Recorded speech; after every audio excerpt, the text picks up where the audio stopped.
Good morning. I'm an alcoholic. I belong to Ancaster 12 and 12 in Ontario, Canada. My name is Nancy. Paula and I were saying just before the meeting, look at our dresses. And just to qualify as an alcoholic for you, I'm like, should have worn the yellow one. Would have, blended into your lovely background here. Should have worn the yellow one. Just saying. So let's get the ego out of the way. For your spiritual speaker, which, may I say, we have to find a different title than that. Oh my Lord, that's not good for me. What a fabulous weekend I have had.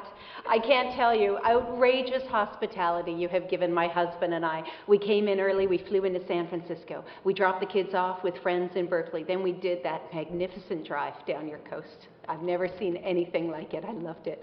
And after today, we're going to go up and visit friends in Carmel and spend a couple days. And I have met some wonderful people here and people that I've spoken to and have listened to for years and have now had the pleasure to meet. And and so many new friends, and Joe and Jeffrey and Paula and everything. A wonderful Al-Anon luncheon, which in the coolest venue I have ever seen either. Check out the Madonna Inn. There is some amazing architecture from the 70s still going on here. I loved it. Was anyone there? I love that. It's like a little female Rat Pack action going on there. And it was just great. I just thought Rachel did a wonderful job last night too, and just everyone. I loved it. I love coming to a conference and taking it all in. I've been to marathon meetings and seen a little bit of your city. I went for a great good morning run downtown, and you live in a very pretty area. Very pretty area, and but that wasn't lost on me as I came back for the run and saw, a guy picking up garbage and looking hungover, and we've got that back home too. I'm just going to get I'm just going to get into it. I was born in Hamilton. Hamilton is a blue-collar steel city in southwestern Ontario. It's much like your American Pittsburgh, and in fact, we're trying to reinvent our city now that the steel industry is sort of tanked, and we're trying to emulate Hamilton to your American Pittsburgh. I come from a big family. My parents emigrated from Scotland, and they came to Canada to build a life. They were to have a big family. They had a son, and then they had 5 daughters. And I'm in the middle of the girls. I have 2 older and 2 younger sisters. And when I was growing up, we used to move around a lot. Dad was always. We were always moving. He's found his way into our rooms once, but is presently out. And there's a play called Death of a Salesman by Arthur Miller, and my father reminds me of Willie Loman. He always needed to be well liked. He's always going to be great around the corner. It's going to be better. It's going to be better. It's going to be better. And that was my dad. My mother is an educated woman. She had gone to the University of Glasgow in Scotland, and she had an education, and she had a professional job, and she kept money coming into the house. In 1969, 1970, after moving like 7, 8 times, my mother said, I am not moving one more time. I cannot do it. So we settled in this old farmhouse. It happened to be the second brick house built in Ontario. It was an old farm. It was condemned at the time, but my mother set upon fixing it up, and we moved into there. And it happened to be in a sort of a wealthier suburb north of Toronto. It was sort of horse country, but we were not. But we were in that old decrepit house. And I always felt very different, economically. We didn't have a lot compared to some of the children I grew up with in school. My mother is educated, as I say, and she was very invested to make sure that her children were too. It was a ticket.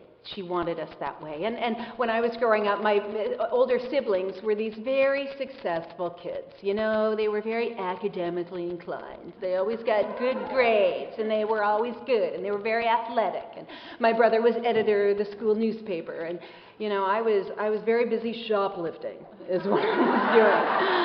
I was doing a lot of that. And I was not bad at it. And I was getting detention, and I was getting in trouble, and I wasn't getting good grades. And I grew up not feeling smart. That is my secret. That is my pain. That is my shame. And that is just, I don't even know if I was ever told that directly of perception, and that's what I internalized. And I don't know if that imprint in the cement doesn't get erased early, it's there for life. And I just grew up feeling that way, you know.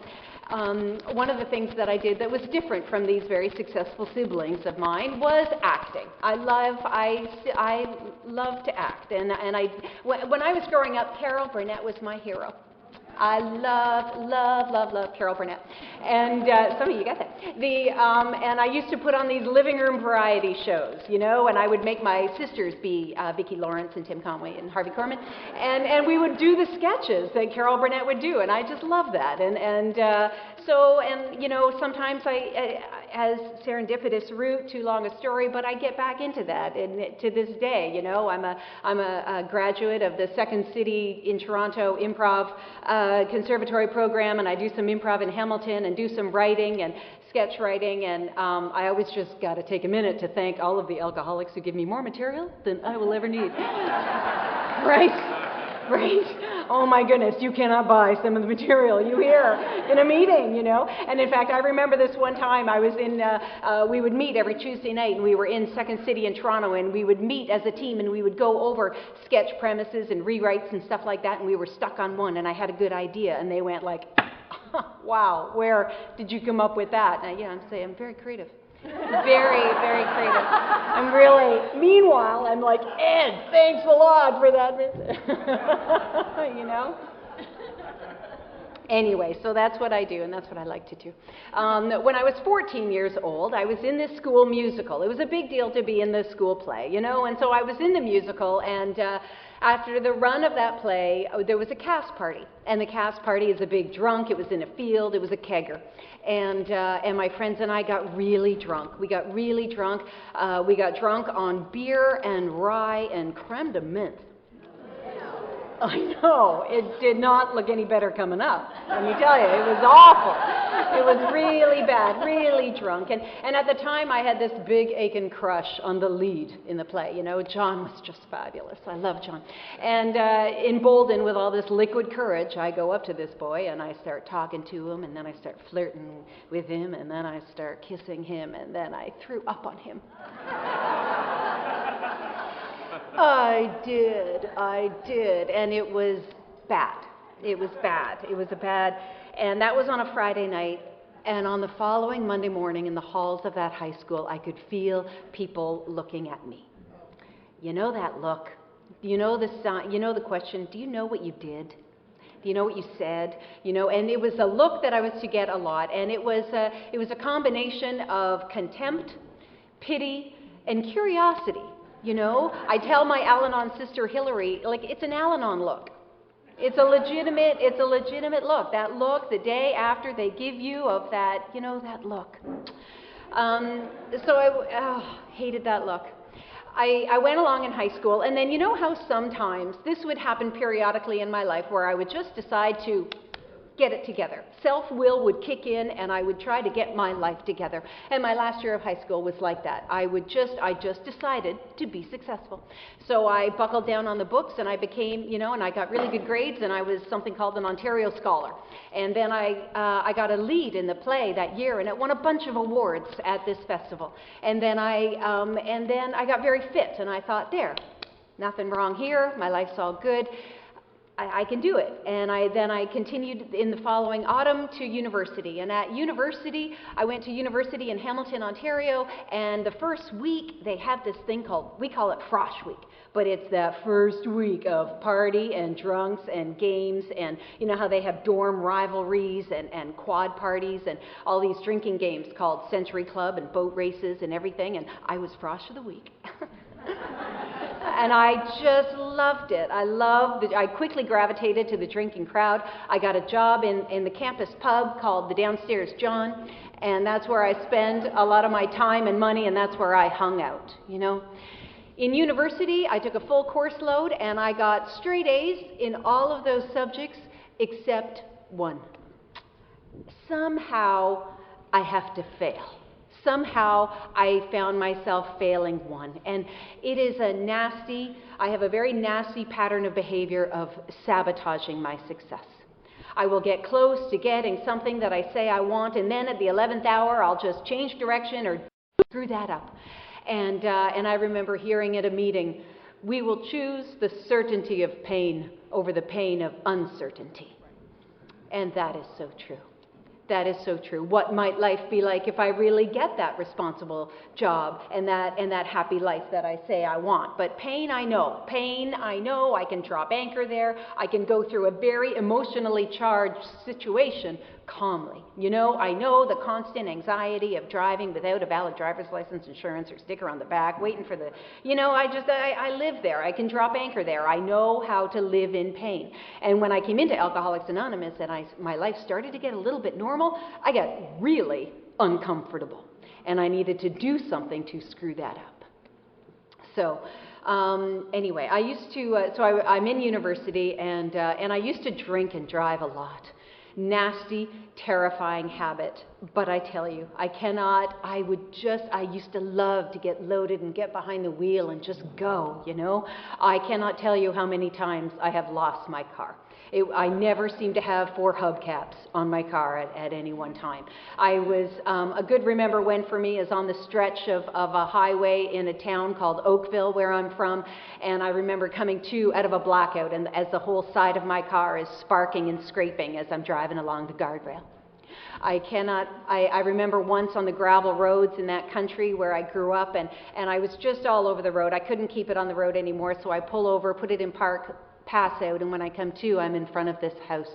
And there are children playing on the front lawn, and the mother is hanging her laundry on the line, and the children are edging closer. And I know that I'm parked askew, and I make eye contact with the mother, and I know that she knows. I know that she knows. And she's shooing her children away, saying, don't go near there. And I remember thinking that she was wise to keep her children away from me. A little while ago, I was driving in Toronto, and there was something wrong with my eye contact, and I had to drive like that for a while, and I thought, oh, I haven't done that in a long time. You know? Some of you have done that. This one time I had partied at university, and I came out of the dorm the next morning. I had partied there, crashed. I was with this guy. We came out into the parking lot, and lo and behold, my car is in the parking lot. He immediately sees it, and he starts giving me grief, like, I cannot believe you have been drinking and driving again. And I have had no recollection of having done so the night before. But this time, this morning, there is something hanging underneath my car. And he had not seen it, but I had, and I couldn't draw attention to it. And he's going on, and he's saying, look, take the car back, meet me in the cafe for lunch. I cannot believe you've done this, and I cannot get in the car. But you know, because I have that ability to live in pain, and I can go through an emotionally charged situation calmly, and I could not bear to look at what I might have done. You know, I got in that car.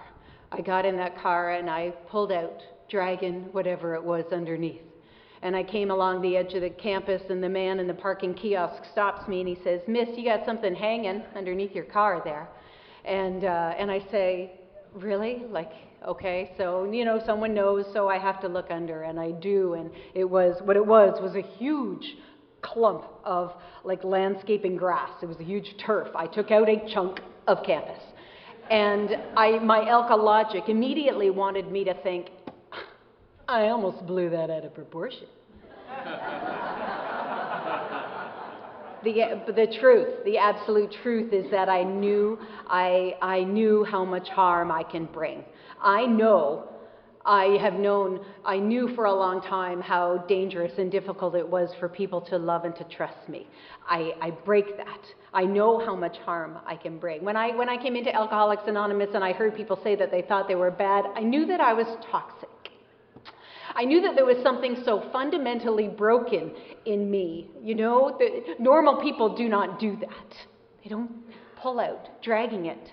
And what I brought it home to, this toxicity, is that I do not possess the ability, the DNA, that gene to love and be loved. I wasn't born with that. You know, as it says in our 4th step in the 12 and 12, utter inability to form a true partnership, an authentic human relation. I don't have that. I don't. So I go along in university, and one night I'm at another party, and things go really bad. I am sexually assaulted, And I remember stumbling home that night and knowing, even in my drunken state, knowing that I can no longer trust what I do, where I go, with whom after I start drinking. And I started hiding out, and I don't come out of my resident room for a while, and I didn't sit final exams that year. And I remember hiding in the 4th floor of the campus library, and where nobody goes, back in the resource section, because I think, maybe someone might see me and know that I'm supposed to be in the gymnasium writing that final exam with all my classmates. I just hid. I started to hunker down and hide, and so when my life is on fire, that usually cues up the geography cure. So to back up a little bit, when I was growing up in that old farmhouse in the country north of Toronto, when we moved to the area, my family befriended an elderly couple that lived up the road, up our side road. Their names were Charlie and Sadie Campbell. They were a lovely couple, retired farming, childless couple, and they befriended us, and they liked all of my sisters, and they especially liked me. And I really liked that Charlie and Sadie liked me, it made me feel special. And Sadie was a lovely woman. She was a great cook. She would like to embroider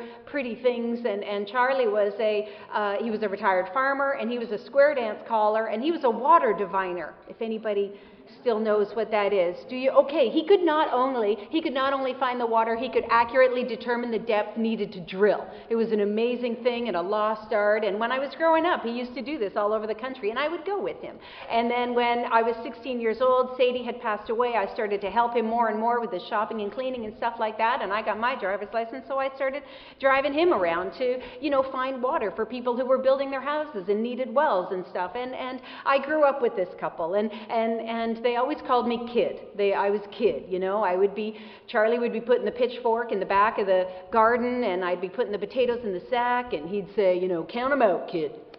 Count 'em out. And we'd be picking raspberries, and we would tie a can around our waist so we could pick with both hands, and he'd say, stop eating them, Kid. Charlie was old, he was cantankerous, he was opinionated, and I don't know, it put me in good standing, because one day in AA I am about to meet a lot of opinionated, cranky old men. Right? I'm just saying, and I tell you, I've already talked to Eddie and Keith, and I know you have them here. I had a few words. I had a nice conversation with Dorothy last night, who gave Carla her big book, and Dorothy's lovely. But Keith, don't get him started. I tell you, sucker for the old boys. If you are new and you do not have a soft spot in your heart for grumpy old men, you're going to be lonelier than you need to be. So just, listen up. Listen up. They have a lot to say. Anyway, so that was Charlie, and so I started, so when my life is on fire at university and I need an excuse to run, I use the excuse that, Charlie's health is failing now and he needs someone to take care of him. So I drop out of university and I move back home and I take care of him. And that's what I did. And I can tell you it was one of the worst parts of my drinking, and it was very, very difficult. I was riddled with guilt for not doing a good enough job taking care of this man. And I was resentful of being a 23-year-old woman who was living alone in a rural area far from the road, and then genuine fondness for the man. There is the late, great American artist, Andrew Wyeth. He did a famous piece of art called Christina's World. And it is a picture of a woman in a field looking back onto the farmhouse, and I just identify very strongly with the emotion in that piece of art. That was my life. That was my life. One night, it was about 10 o'clock at night. Charlie had been asleep for about half an hour. There was a party in Toronto I wanted to go to. I thought, I'll whip into Toronto. It's only like a 45-minute drive in. I'll go see these people I haven't seen in a long time. I'll stay for 2 drinks at the most, 2 drinks at the absolute most, and then I'll be home by 1. He won't even notice me gone. So I get to the party, and 1 tastes like more. And the next thing I know, I'm waking up in a strange place again. And it's 7 o'clock, and I just freeze, Charlie would have been awake for at least half an hour by now, and I am not there. So I have to and I found the car, and I will never forget hearing the bottles clank behind the driver's seat as I tear out of the parking lot and speed all the way home. And when I get there, Charlie's not there. He's in the hospital, and he had gotten up and fallen in the night and had literally called for me for hours, and I was not there. He made it to a phone, and he called a neighbor, and the neighbor got him to the hospital, and that neighbor was waiting for me at the house. So I go to emerge and at the hospital, and I'm talking to the nurse outside, and she said, you know, we're running tests and we're going to keep him. We think he's going to be okay, but, you know, she's telling me everything, and I go into that room. And he just looks at me. He looks at me and he says, where were you, kid? Where were you? Oh, I cannot tell you what that did to me. I hated my life. I bring such harm. I kill relationships. I hated it. I absolutely hated my life. It was a visceral, palpable hate. And I was so hungover. My head was rattling around. I had the dry heaves. My tongue was like sandpaper. My friend Danny B says, those Texans, they say, a hangover with skin on it. You ever hear of that? I had me one of those. So I stayed with him for most of the day. And then I went home to my mother's house that night. But I went home to the farmhouse. By this time, my parents' marriage had dissolved. Dad had kept drinking. He was living somewhere in Toronto. And I went home to my mother. And I went home to the farmhouse. And I was in the kitchen. And I heard myself say, Mom, I think I have a drinking problem.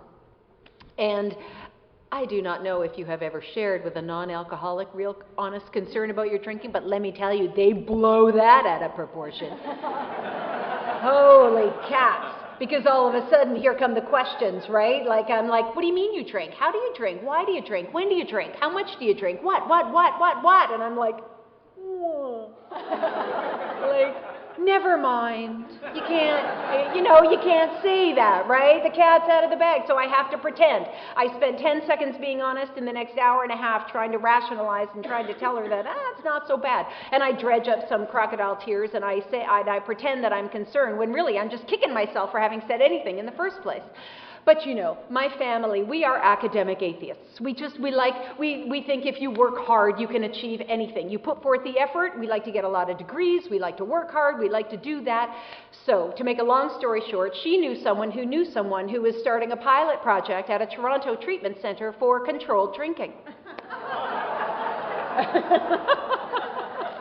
You're way ahead of me. Yeah, I know. So, I get signed up for this course, and it was a 10-week course at a treatment center. And the deal was I was allowed 2 drinks 3 times a week. That's what I thought. I saved them all up, or they were not explicitly clear about, alcohol's cousin in leaf form, so I just managed it with that. And so anyway, I remember at the end of that 10 weeks, I was on this telephone interview. It was a follow-up. How are you doing? And I'm saying, I'm great. Thank you so much. But I have a scotch glass with ice that I should probably keep away from the phone because they probably shouldn't hear that. But I'm saying I'm great. Shortly thereafter, Charlie died. He passed away, and I had known for a long time that Charlie and Sadie were intending to leave their house to me.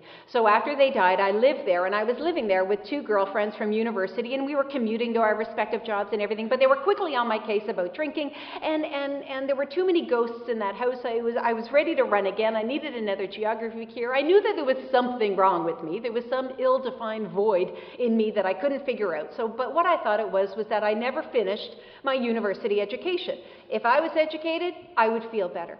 So I sold Charlie's house. I moved back to the university town. I bought some real estate there, and I went back to school, and I got my degree, but I did not really feel better. So I thought, I think I need to make a lot of money. People who have money tend to look good, so they must feel good. So that will make me happy. So at first, I to make money, and then when I make a little bit of money, I do not feel better. So I thought, okay, it's not education, it's not money. I know if I was in a relationship, that soulmate, my Prince Charming, someone to complete me, had you at hello, all of that. I wanted all of that. I really bought into that. So I took a couple hostages and I made them completely responsible for my happiness, which is the quickest recipe for disaster, The same guy, Danny B. from Texas, he says, he quotes that country song about alcoholic relationships that are particularly apt, like mine, and he says, "Hurts so much since you've been gone, it feels like you're still here." I get that. And when he would not make me happy, when he was not making me happy, I not only didn't love him, I actively disliked him. So it was time to move on to the next. And a polite way of saying it is some relationships started to overlap. You know how Tarzan swings through the jungle and he does not let go of one vine until he's got a firm grasp on the next, Men are like that because, God forbid, I'm never alone. Can't have that. Cannot have that. I have to have something, somebody always in the go. I tell you, cruel thing to do and amends to be made. Awful. It was December 1992. I was in this new job. I'm reasonably intelligent and can interview well, so I'm in this new job. I'm with this company 2 weeks. They, invite the new Keener girl down to a conference in Orlando, Florida. I go down to this conference and I work hard, and at the end of that conference, there's a banquet on Saturday night, and the banquet has an open bar. Exactly. I got so drunk. I got mouthy drunk. I got sticking my index finger in the president's chest drunk. That, in some circles, we call that a CLM, or career limiting move. It's a breach of protocol. You do not do that, you are not going to be there long. Not good. And oh my Lord, they had to pour me into a cab, get me back to the hotel. I was an embarrassment, a huge embarrassment. And the following morning, as I pour my sorry hungover body out of the hotel room and come down to the lobby to meet these relatively new coworkers as we're to fly back to Toronto together, we're going to the airport, we're flying back. I come down to the hotel lobby and they're looking at me. They're looking at me and they're giving me that exact same look I got in high school. Contempt, pity, curiosity. Only this time I feel just wholly transparent. I cannot believe I've done this again. I am humiliated. And this man comes up to me in the company and he says, "Hey, I hear you were the party girl last night." Oh. And I said, "Yeah, well, I don't even really remember." And he said, "You don't remember? Well, a blackout is a real sign of alcoholism." And that word came out, and it struck me. I felt slapped, and it landed. And let me tell you, my God has these coincidences in my life, because this man just happened to have a boarding pass with a seat assignment next to me on the plane. He just happened to be wearing an AA ring. He just happened to talk for the next 3.5 hours on the flight back to Toronto. Where was I going? I was buckled in. I couldn't go anywhere. I go, And that's how you find us. We find that we have some gravitational pull to each other. And so I listened to him, and I was very interested in what he was saying. He was talking about things that I thought I had only ever done, hiding drinks and sneaking drinks and the fear and the isolation and feeling different, all of that. And he, just as the big book says, he was just a man well armed with the facts about himself, and he told me his story. And the following week, I came down the stairs of Ancaster 12 and 12. That is my home group. It took me a week. I came down the stairs. At the bottom of the stairs, there were these 3 guys, Jack, Bill, Harold, big old boys, and they're laughing in an AA meeting. That was my first impression of AA. You people laugh a lot. pathetic. Did not believe it for a minute. How could you? What is so funny? What is so funny? You don't even drink. And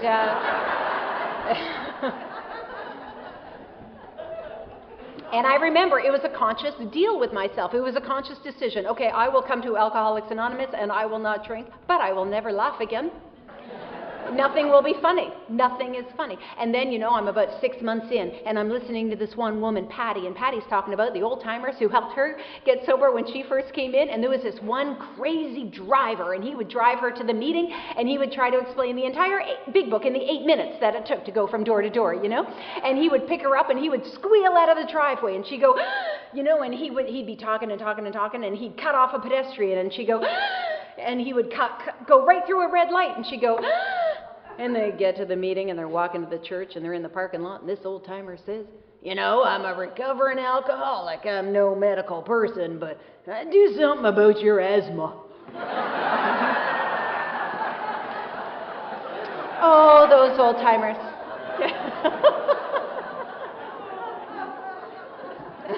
And I found myself laughing. I found myself actually laughing with you in an AA meeting. But the problem with me, with my pride and my fear, which are synonymous, is powerlessness. I did not get that. I did not concede to my innermost self that I was alcoholic. I wasn't beaten into a state of reasonableness, what it says in the big book. I mean, I must have missed. Powerlessness is not a big dinner table conversation where I come from. I could not get that, And plus I wasn't doing everything you said, I had a sponsor, but only talked to her about selective things. There was lots of crisis and chaos going on, but I didn't want to bother her with that. You people had advised me to stay away from the men. It's a fellowship, not a ship of fellows. I get it. Cheesy line. Is that not a cheesy line? Sorry about that. And it was only one, but of course I get into a relationship because that's my go-to fault. That's a nice diversion. I can keep busy there. But it quickly became a frightening and not a good relationship at all. And I needed out. I needed a drink. There was lots of stuff going on. And so on a beautiful May day, I'm out with some friends from university days, and I have a beer. And that started me off, and I drank again. And I discovered 4 months of pain that I did not know existed. I hunkered down and I hid in my basement, and I drank and drugged for 4 months. I couldn't get out of the basement. I missed a ton of work. The phone was ringing, the collection agencies were calling, the mail was registered, and I just hunkered down. I couldn't stand it. I just wanted everybody to leave me alone. And I was a TV junkie. I would watch David Letterman on back when it was on at 12:30, and then there was this, global jazz music thing, and then I'd pass out for a couple hours, then I'd come to, and there was this early claymation thing called Davy and Goliath. Do you remember that? And it was, I get it, it was a Christian thing, and the dog was the kid's conscience, and it was, he would say, "Don't steal the apple, Davy."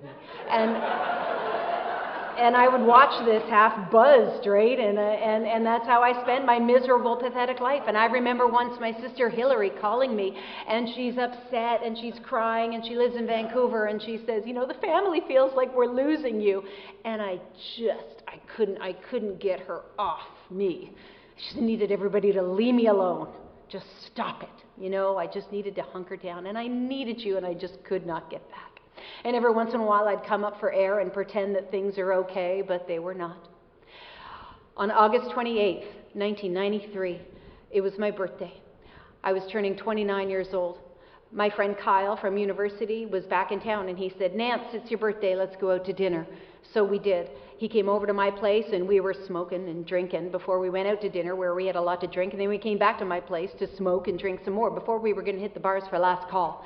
Back at my place, smoking and drinking after dinner, Kyle is loaded. He's loaded, and he's sick, and he's throwing up off my back deck. And all I remember thinking is that, man, if this guy keeps throwing up, I'm missing last call, right?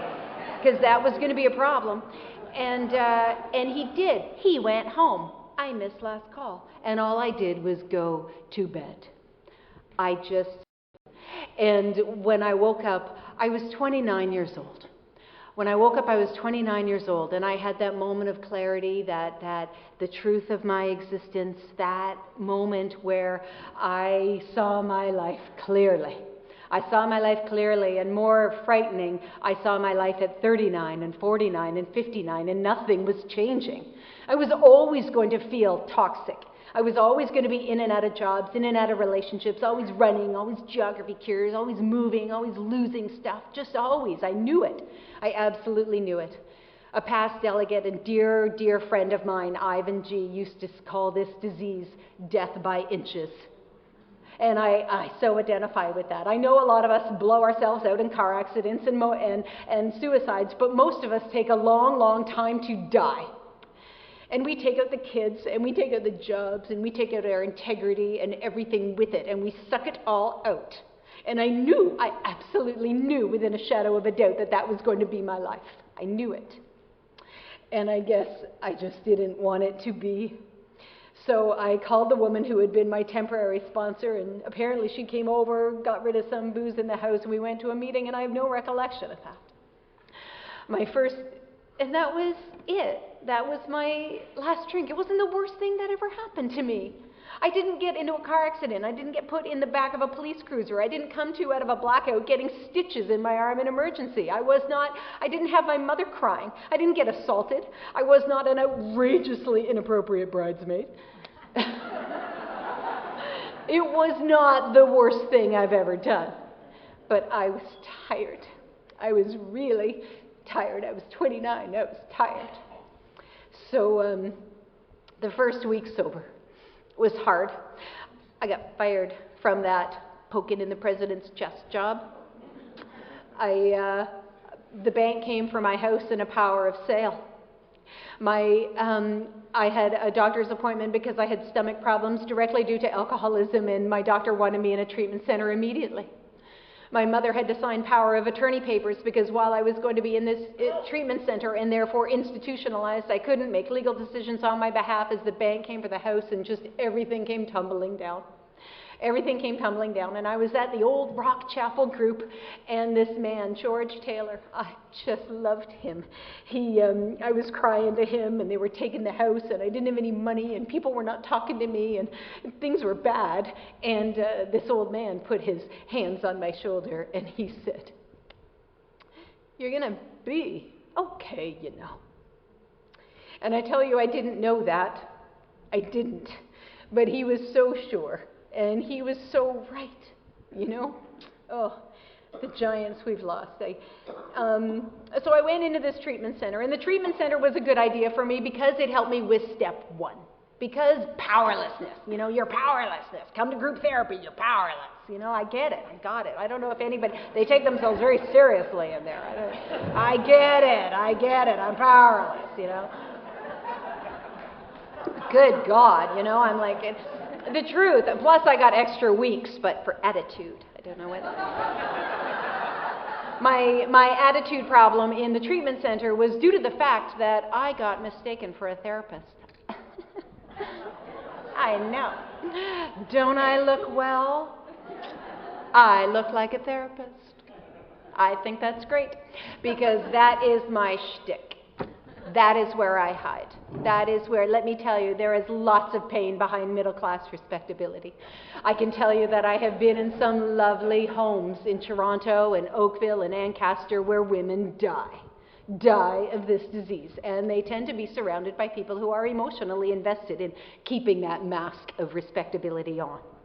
I tell you, it is absolutely true. And if you're here and you think you might know what I'm talking about, I beg you to leave today with a fistful of phone numbers. You know how sometimes our newcomers come in and their eyes are glassy and their skin is yellow and they look beat up, and you think, oh, buddy, I hope you're in enough pain to stay. I like to look for makeup and a smile. And I wonder if she feels as broken as I did, you know. So, yeah, I hope if you're here, I hope you stay, and I hope you come out, and, you know, besides, we know why you're here. It's not for the coffee. Although it's good here.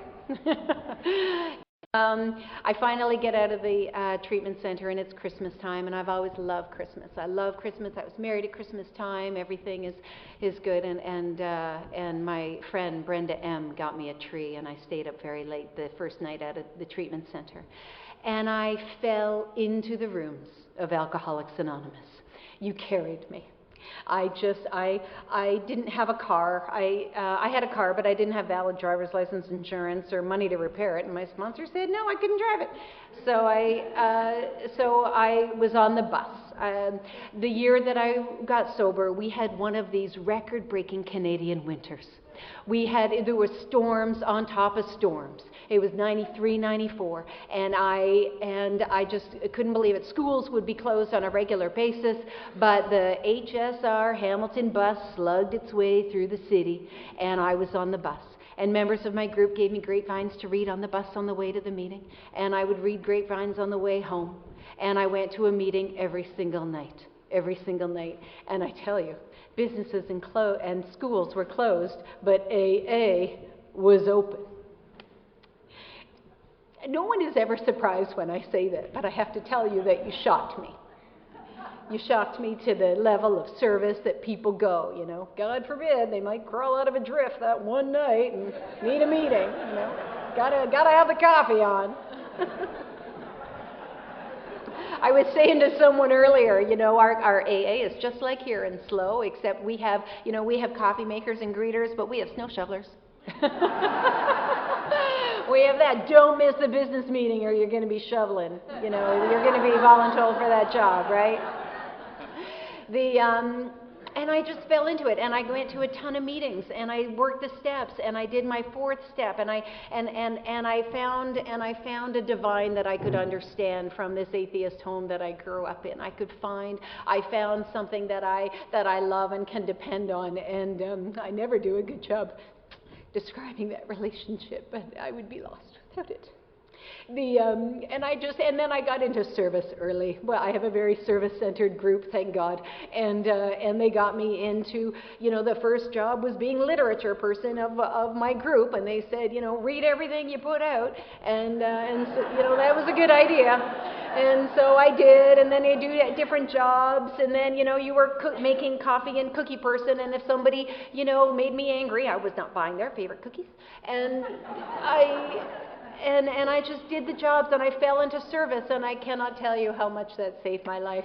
You know, we have 12 steps, 12 traditions, 12 concepts of service. We have, you know, recovery, unity, service, and too many of us only get 2 out of the 3, and a 2-legged stool doesn't stand well. And I tell you, this service has given me so many skills that I would not have otherwise had. You know, when I came in here, I was told, find your divine. Find your divine. Find that higher power that makes sense to you. Whatever him, her, it means to you, find that and work with that and develop a relationship. Inherent in that instruction for me from Dan and Robert and Wayne and Harold and Vi was find your service. Find where you belong here. Stake it. Claim it. This is yours. This is ours. We have we are the future of Alcoholics Anonymous, and I needed to find where I fit. You know, some people are good at speaking. Some people natter on forever. Some people some people can perform miracles in the parking lot of Denny's with a newcomer after the meeting. Some people enjoy putting on the coffee. Some people love doing PIC. Some people H&I is their thing. Some people write letters to Loners International. Some people like doing the Excel spreadsheet of their business treasure report for 7th Tradition every single month. They do. Apparently some like that. Oh. I did it, but grudgingly, and had a lot of help doing it, so I could never get it right. Find your divine and find your service. We are here, and Alcoholics Anonymous is a fine place to be, but if you are new, it hasn't been quite complete until you got here. So stake it. It's yours, and service gave me that chunk of ownership that I needed to have.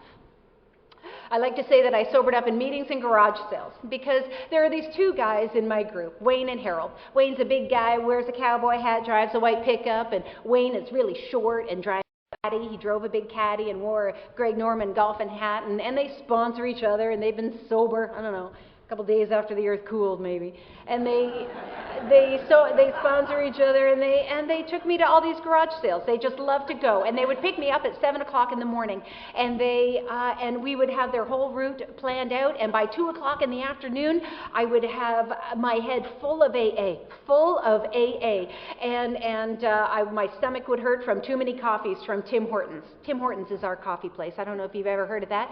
You have Starbucks and Denny's. That's Tim Hortons is our coffee place. That's our temple of 12-step worship. That's where we go. Right? And then I would come home and I would have all this stuff for like $4, right? And those two men saved my life. They absolutely helped to save my life. And I met the man that was to be my husband. He's not in the fellowship. He's a civilian, but he's nice anyway. And Michael and I have 2 boys. My Eric is now 13 and Scott is 12, and they are the love and joy and challenge of my life. I think I'm a good mother. I don't know, hard job, right? Like I was putting Eric to bed when he was little, and he had this stuffed monkey. Monkey loved monkey. Monkey went everywhere, and we were pretending to feed monkey blueberries as I put him to bed, because that's monkey's favorite food. And Michael came in to say goodnight too, and Eric says to his dad, "Mama and I were feeding monkey blueberries." And Mike says, "Aw, Eric, your mama loves you so much." And Eric said, "Yeah, and I sure love my monkey."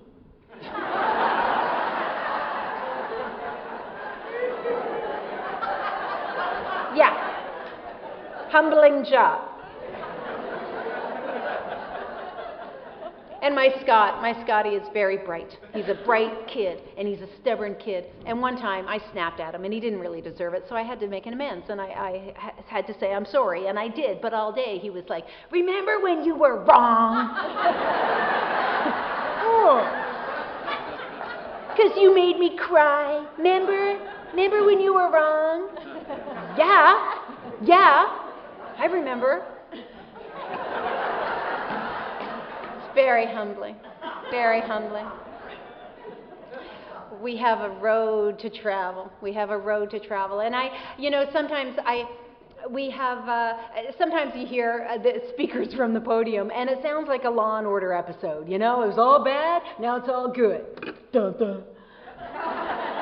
Know that is not true. You know that is not true. We trudge the road. And I was recently told that the secondary definition of that word trudge is to walk with purpose. And is that not what we do here? Is that not what we do? Someone has mentioned this weekend a man named Blackie, who, if he had been sober, would have been 62 years. Is that right? 62, right? Okay. Let me just, I'm sorry for your loss. But if you'll allow me, let me tell you about a few of the giants back home, because these are the people who built this path for us. Oh, and I'm going to get weepy, but you're going to have to, bear with me. Poor Rachel. I didn't even know where I sat down, and we're both listening to Gary the first night, and I'm like, "Oh, really?" And she's like, "Would you like a tissue?" But let me tell you, these are the people who built Alcoholics Anonymous from Hamilton, Ontario. There is a woman named Mary Flynn. Most of these people have passed. Mary Flynn was a pioneering woman in Alcoholics Anonymous in the late 50s and 60s. There were 3 women in Alcoholics Anonymous. Wynne O'Donoghue, who she was the first delegate from our area. Wynne, Dolly, and Mary. And I didn't know Dolly, but I knew Mary. And she was so wise. Whenever any woman would dare show her face in Alcoholics Anonymous, they would shoo her down to the Westdale group where Mary, Wynne, and Dolly were, and they would sober this woman up. She saved hundreds of lives. Mary was very, very short, and she had very, very thin hair, and she was so wise, and she kind of had big ears. And one day, because she was so wise, I called her Yoda. That was a mistake. But live and learn, right? Live and learn. Mary said the worst thing that ever happened to Alcoholics Anonymous was styrofoam cups. That woman was into service. That woman did more jobs in Alcoholics Anonymous. And of course, she met Bill Wilson when he Toronto, and when she died, her family gave me her second edition big book, and Bill Wilson had signed it. And I treasure nothing more. I treasure nothing more. Ivan Gilbert. Ivan Gilbert was our past delegate and a man that I loved. He had a stutter. He had a speech impediment, which should give credence to the fact that this man does so much in Alcoholics Anonymous at the area level, and he makes it all the way to delegate. Let me tell you, the man could say much in few words. You know, and one time, a bunch of other DCMs and I were fooling around in the back of the service assembly, and we were not paying attention, so Ivan came back to give us hell for that. And he said, look it. And he told us that if we did not behave, he was going to say the long form of the 12 traditions. So listen up. Listen up.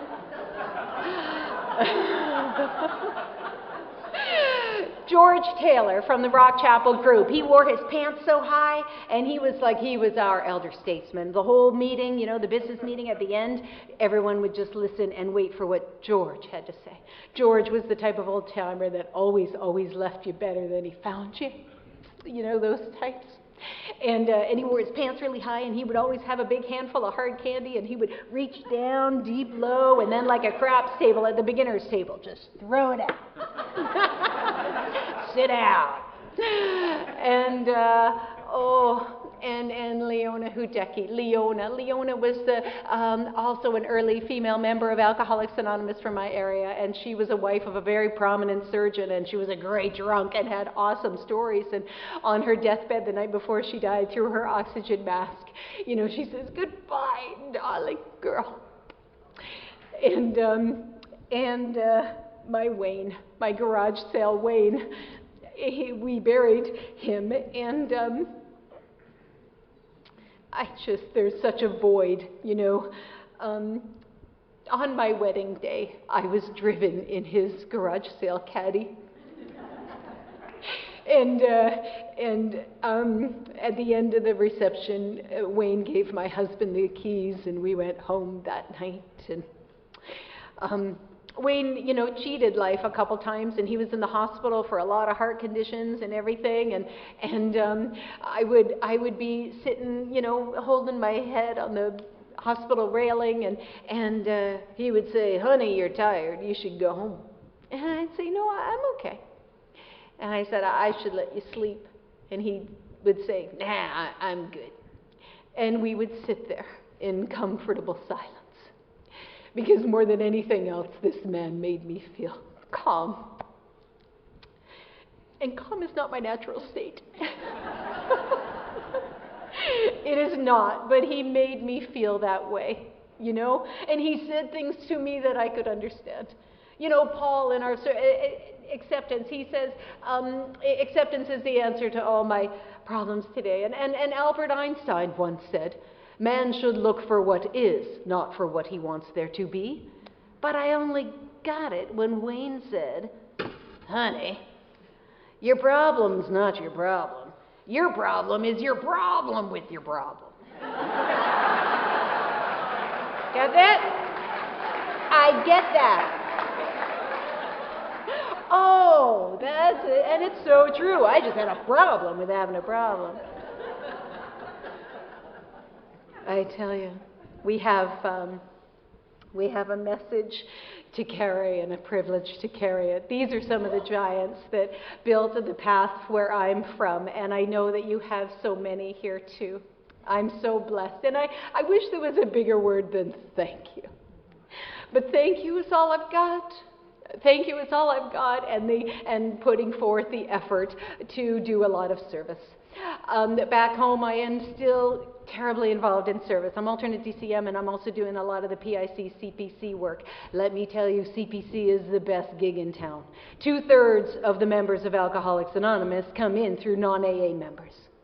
Finding that, making that right message to professionals about what Alcoholics Anonymous is and what it is not is critically important. Critically important, and we are in an age where the message needs to be clearer than ever. I liked Rachel when she was talking about the young people's video for public information work. Come rap with us. No way, you didn't like that one. That's so true. It's better now. And but I love being able to a presentation about Alcoholics Anonymous to professionals and high school kids and things like that, and I try very hard to represent you well. To those of you who are new, I hope you feel like you are more at the beginning of something rather than the end. You so are. You are.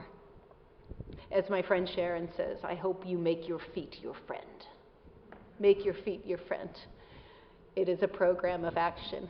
You know, like the Al-Anon girls will say, turn the volume down on the alcoholic. Just mute and just watch what they do instead. Just watch the actions you take. I want to remind you that our promises on page 83 is that is what they are. They are not things that usually happen or could probably happen. We promise you, you will be amazed before you are halfway through. You will know a new freedom and a new happiness. You will not regret the past, nor wish to shut the door on it, which is my personal favorite. There are many of them, and they always materialize if we work for them. After today, I'm going to travel up to Carmel to see friends. I'm going to meet up with my kids. I'm going to have a nice drive with my husband. I'm going to get back to this normal life. I have a normal life, but it is one that I find wildly exciting. I get to do a little bit of work that I love. I get to raise kids. I get to run with my dog in the trails. I get to sponsor women and see the bright spot in my life, watching them recover. I couldn't have missed it. I couldn't have missed it. From the very bottom of my heart, I thank you so much for your generous hospitality here in SLO.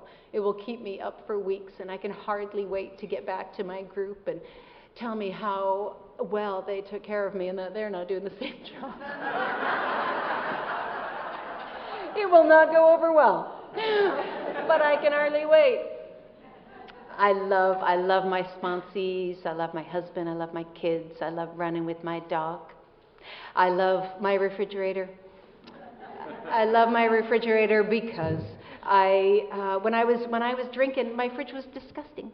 I had broken beer bottles in the freezer because I tried to cool them quickly the night before, and then I would pass out and they'd break, and I hated that, and I would have fuzzy things going on in the back of margarine containers, and it was disgusting, and it smelled, and it was gross. But on most days, if you were to come into my kitchen today and open up my refrigerator, it's just colorful. It's just so colorful. I've got milk and juice and eggs and the little egg things. I love that. I love that. I love my fridge. I am not missing the gene to love. You have taught me to do that. Service has taught me to do that. From the very bottom of my heart, I love Alcoholics Anonymous. I thank you for having me here. May we go on for as long as God needs us. Thank you.